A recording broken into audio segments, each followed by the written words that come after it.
பிரியமானவர்களே, இயேசுவின் நாமத்தில் நான் உங்களை வாழ்த்துகிறேன். இந்த இடம் அழகா இருக்குதா? ஒரு தீவு, சுற்றிலும் தண்ணீர் இருக்கிறது. இந்த சின்ன இடத்த குட்டி தீவுன்றாங்க. ஒரு 4 மரம் இருக்கிறது. அங்கே நின்று கொண்டு உங்களோடு பேசுகிறேன். ரொம்ப அழகா இருக்குது. சுற்றி பார்த்தாலே மனசுக்கு அவ்வளோ சந்தோஷமா இருக்குது. தேவனுடைய சிருஷ்டிப்பு ஆச்சரியமானவைகள். அவர் எப்பவுமே ஆச்சரியமான காரியத்தை செய்கிற தேவன். இன்றைக்கு கூட உங்களுக்கு ஒரு வாக்கு கொடுக்கிறார்.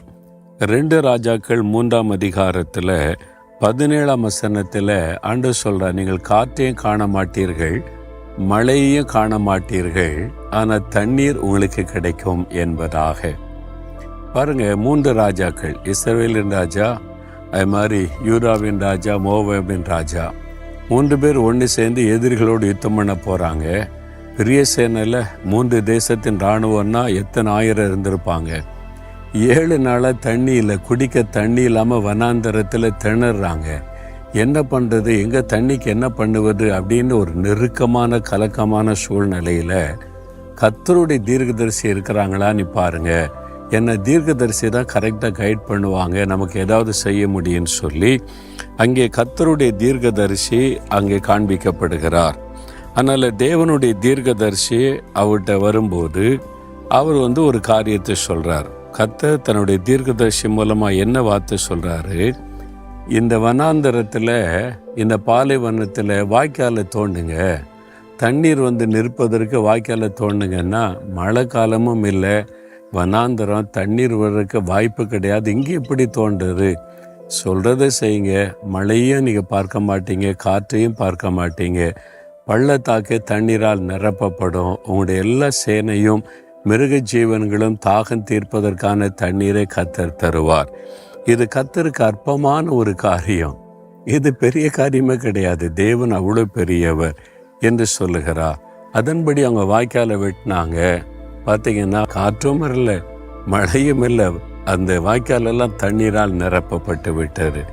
இது ஆண்டவர் செய்கிற மாபெரும் அற்புதம். உங்கள் வாழ்க்கையில் கூட ஆண்டவர் சொல்கிறார், இந்த கடன் பிரச்சனைக்கு என்ன பண்ணுறது, இந்த தேவைக்கு என்ன பண்ணுவது, இந்த காரியத்தை எப்படி சமாளிக்க போகிறேன், ஒரு வழியும் இல்லையே, ஒரு வனாந்தரத்தில் அகப்பட்டதை போல் அகப்பட்டிருக்கிறேனே, ஒரு மார்க்கம் இல்லைன்னு கலங்குறீங்களா? ஆண்டவர் சொல்கிறார், வாய்க்காலை விட்டுங்க.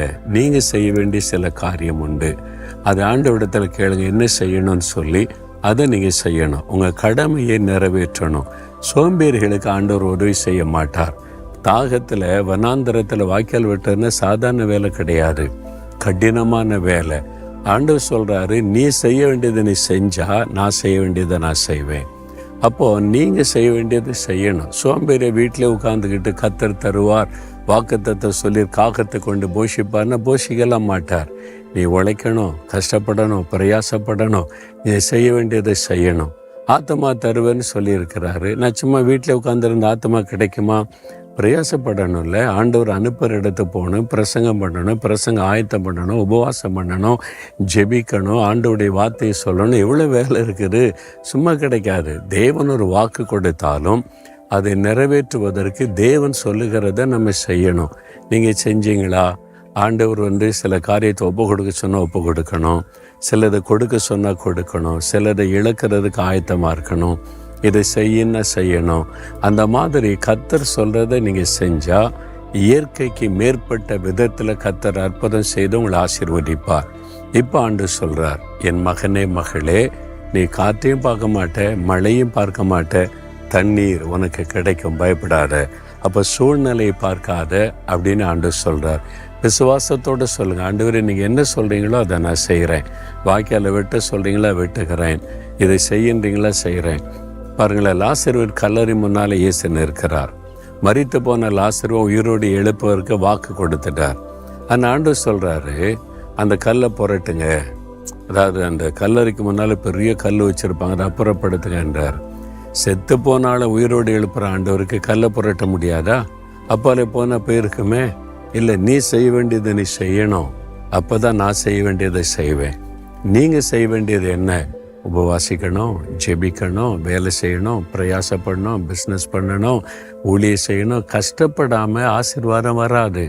அப்போ ஒப்பு கொடுங்க. ஆண்டவரே, நான் ஒப்பு கொடுக்குறேன், நீங்கள் என்ன சொன்னாலும் அதை செய்வேன், கடினமாக உழைப்பேன், நீங்கள் என்னை ஆசீர்வதிங்கன்னு சொல்லுங்கள். கர்த்தர் அற்புதம் செய்வார். செய்வீங்களா? ஒப்பு கொடுக்குறீங்களா? ஆண்டவரே, நீர் காற்றையும் மழையும் காண மாட்டீங்க, தண்ணீரினால் பள்ளத்தாக்கு நிரப்பப்படும் என்று சொல்லி அதை செய்து கொடுத்த தேவன், எனக்கு செய்வீர், எங்களுக்கு செய்வீர். நான் என்ன செய்யணும்னு சொல்லுங்கள், அதை நான் செய்கிறேன். கடினமான காரியமாக இருந்தால் நான் செய்கிறேன், கீழ்ப்படுகிறேன், என்னை ஒப்பு கொடுக்குறேன். இப்படி யார் யார் ஒப்பு கொடுத்து ஜெபிக்கிறாங்களோ இந்த பிள்ளைகளை விசேஷமாய் ஆசீர்வதியும், அவங்க அற்புதங்களை காணட்டும். இயேசுவின் நாமத்தில் ஜெபிக்கிறேன். ஆமேன், ஆமேன்.